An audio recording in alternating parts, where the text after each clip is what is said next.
अस्सलाम वालेकुम students, I hope you all will be doing great. तो सी एस 304 का जो प्रैक्टिकल है उसकी जो असाइनमेंट आपकी पहली आई हुई है फॉल 2022 की, तो वो मैंने बना लिया। उसका कोड मैं आपके साथ शेयर कर देता हूँ। सबसे पहले तो इस असाइनमेंट को मैं चला के दिखा देता हूँ आपको। ये चलने में हो सकता है थोड़ा टाइम ले, क्योंकि एंटीवायरस जो है वो इसको कैश कर लेता है फाइल को। ओके, सबसे पहले रियल नंबर में एंटर करता हूँ 2, इमेजिनरी भी एंटर करता हूँ 2। उसके बाद मैं दोबारा जो दूसरा कॉम्प्लेक्स नंबर है उसका रियल पार्ट एंटर करता हूँ और इमेजिनरी पार्ट एंटर करता हूँ। तो आपके पास कुछ इस तरह का रिजल्ट शो होना चाहिए जो कि हो रहा है। पहला कॉम्प्लेक्स नंबर है ये, दूसरा कॉम्प्लेक्स नंबर ये है, और एडिशन ऑफ कॉम्प्लेक्स नंबर जो है, अगर हम इन दो कॉम्प्लेक्स नंबर को ऐड करते हैं तो हमारे पास ये आना चाहिए, और सब्ट्रैक्ट करते हैं तो ये आना चाहिए। अब इसका जब आपने सोल्यूशन बनाना है तो उसमें आपने कुछ चीज़ों का ख्याल रखना है। जैसे फॉर एग्जांपल आपने कॉपी कंस्ट्रक्टर यूज़ करना है इस असाइनमेंट को इम्प्लीमेंट करने के लिए। मैंने क्या किया है, यहाँ पे मैंने एक क्लास बनाई हुई है, क्लास कम्प्लेक्स। उसके अंदर दो प्राइवेट मेंबर्स मैंने रखे हुए हैं, इंट रियल और इंट इमेजिनरी। ठीक है, इसको मैंने इमेज से शो किया, आई इमेज।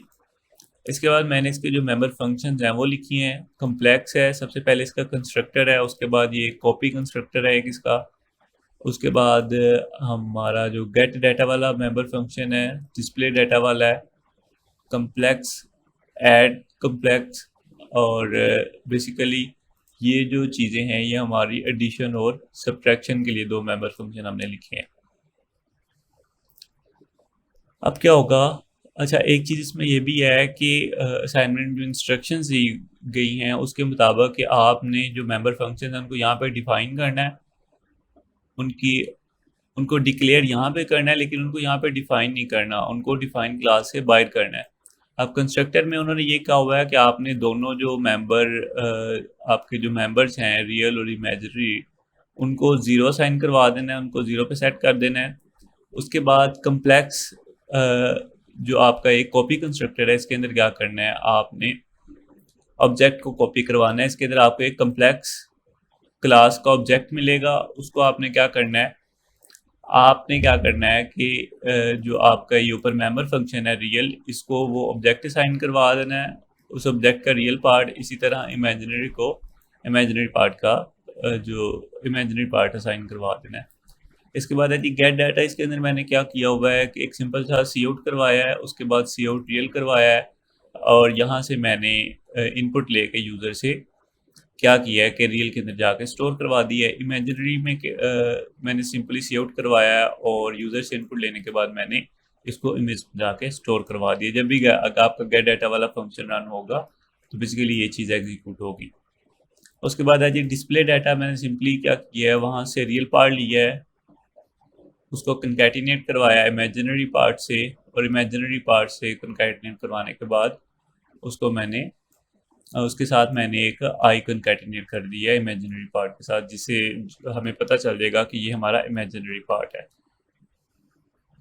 उसके बाद ऐड कम्प्लेक्स का मेथड है। अब ये मेथड आपने कॉपी कंस्ट्रक्टर की मदद से हमारा जो है इम्प्लीमेंट होगा, तो इसकी जो रिटर्न टाइप है वो हमारी कम्प्लेक्स होगी। उसके बाद ये दो कम्प्लेक्स टाइप की ऑब्जेक्ट रिसीव करेगा। एक यहाँ पे मैंने टेम्परेरी वेरिएबल बनाया हुआ है सम।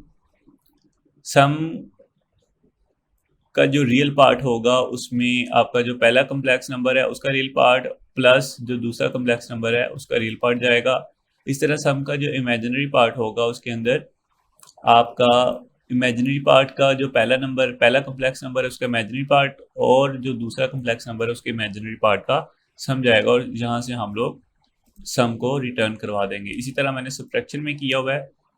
यहाँ पे मैं दो कम्प्लेक्स टाइप के ऑब्जेक्ट लूँगा, और सब्ट्रैक्शन के अंदर मैं क्या करूँगा, सब्ट्रैक्शन डॉट रियल करके जो सब्ट्रैक्शन का रियल वाला पार्ट है उसके अंदर मैं C1 डॉट रियल कर दूंगा, मतलब इसका real part, minus C2 dot real C2 वाले का रियल पार्ट। इसी तरह मैं जो सब्ट्रैक्शन है उसके इमेजिनरी पार्ट पे क्या होगा, C1 डॉट इमेजिनरी और C2 डॉट इमेजिनरी, और इसके बाद सब्ट्रैक्शन को रिटर्न करवा देंगे। मेन फंक्शन में हम लोग क्या करेंगे, मेन फंक्शन में बेसिकली इस क्लास के 3 ऑब्जेक्ट मैं बनाऊंगा, C1, C2 और C3। C1 हमारा मेन जो ऑब्जेक्ट है वो होगा, उसके बाद कम्प्लेक्स C2 के अंदर हम लोग C1 वाला ऑब्जेक्ट कॉपी कराएंगे, और कम्प्लेक्स C3 अभी मैं आपको बताता हूँ क्या करता है।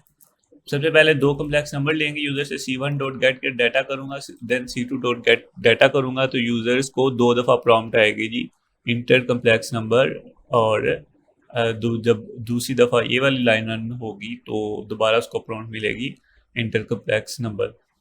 और उसके बाद क्या होगा जी कि आपका जो पहला कम्प्लेक्स नंबर है C1 डॉट डिस्प्ले डाटा करके अपना पहला कम्प्लेक्स नंबर शो करवा लेंगे, उसके बाद C2 डॉट डिस्प्ले डाटा करवा करके अपना दूसरा कम्प्लेक्स नंबर शो करवा देंगे।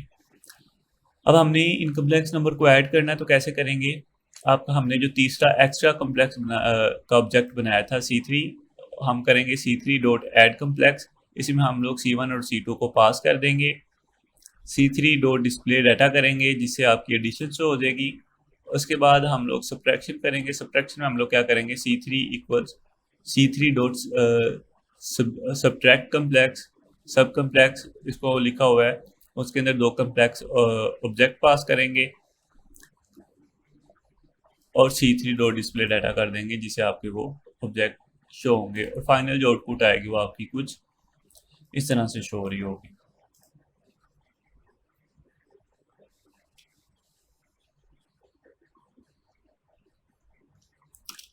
आप कोई भी नंबर एंटर कर लें, 3 + 3 4 + 5, और आपका पहला कम्प्लेक्स नंबर आ गया, दूसरा कम्प्लेक्स नंबर आ गया, इन दोनों को ऐड करेंगे तो ये आएगा, इन दोनों को सब्ट्रैक्ट करेंगे तो आपके पास ये आएगा। आई होप कि आपको वीडियो पसंद आई होगी। Thank you very much. अल्लाह हाफिज़।